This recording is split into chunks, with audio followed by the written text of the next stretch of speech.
All right, before we get started here, the people who own this place actually asked us, everybody here, to please don't get on your chairs or your tables during our standing ovation after our speech. Safety first. Safety first. All right. Here's another one you're not going to like.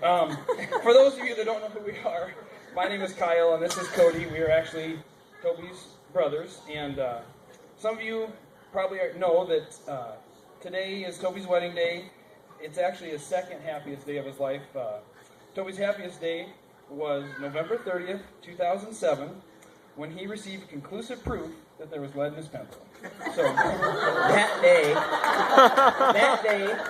he gave birth to Emerson, and I'll never forget with jaw-dropping admiration of my older brother, how he grabbed his baby girl and struck the Heisman pose. We all saw it.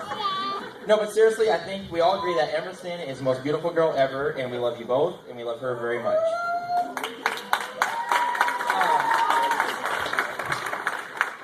We want to thank both families. I think everybody will agree that was at last night's event and tonight's event. They were lovely parties. So, round of applause for the people that put that together.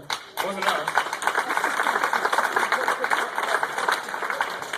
You know, and bridesmaids, you look absolutely beautiful tonight in your dresses. It's amazing. You're only outdone by our beautiful bride Deb. And fellas, we'll all probably agree that it's a sad day for all of us as another beautiful lady has left the market. Ladies, I'm sure you'll agree that today's passing by without much of a ripple. We want to especially thank our parents, Doug and Shelley Konopasek. You know, it takes a lot of hard work to raise hard work, patience, love, to bring up a moderately normal human being these days. And with Toby, they got very close. With us, they got it just right. Boom! Boom! That just happened. Ladies and gentlemen, we are the best friends tonight. And in time-honored tradition, we will now do our very best to give Toby the most uncomfortable 5 minutes of his life. For the record, hold on. The most uncomfortable 5 minutes of Deb's life will come later on to see.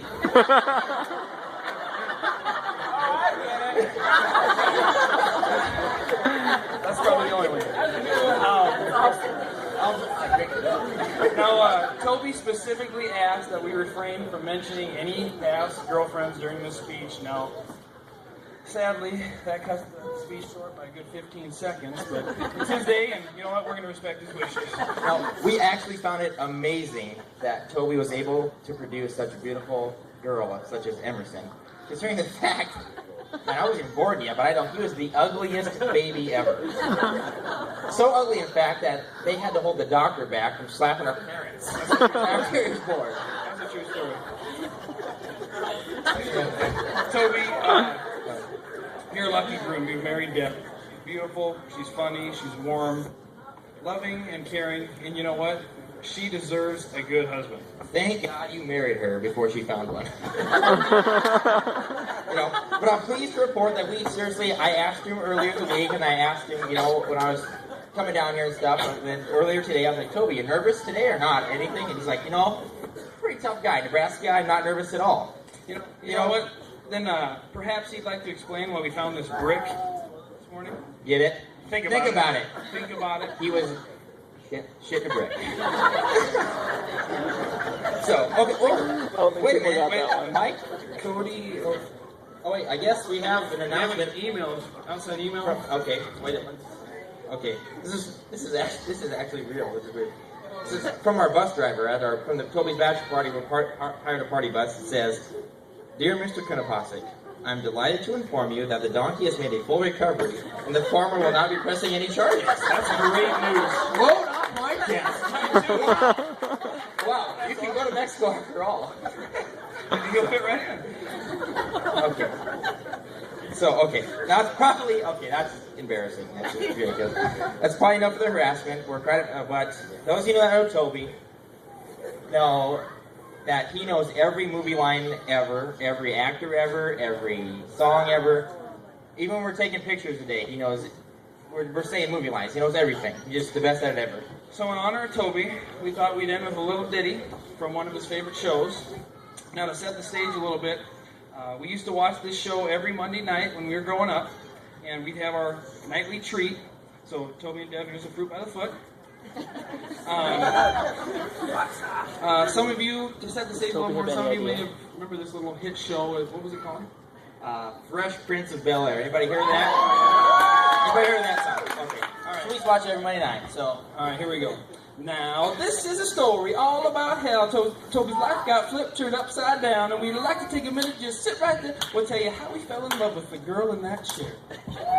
In a little town of Verdigris, born and raised down at Grandma's, where he spent most of his days chilling out, swinging, relaxing, all cool. And he went off to Norfolk after high school when a girl named Deb, who we all think is good, started hanging out in Toby's neighborhood. And then one little night, they both prepared, and they had a little girl with blue eyes and blonde hair.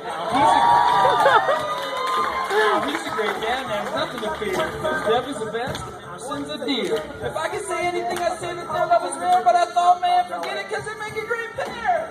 Now, 4 years later, and their love is great, and he yells to the girls, yo, smell you later. Toby, take a look at your kingdom, because you're finally there to love your two girls with the blonde and red hair.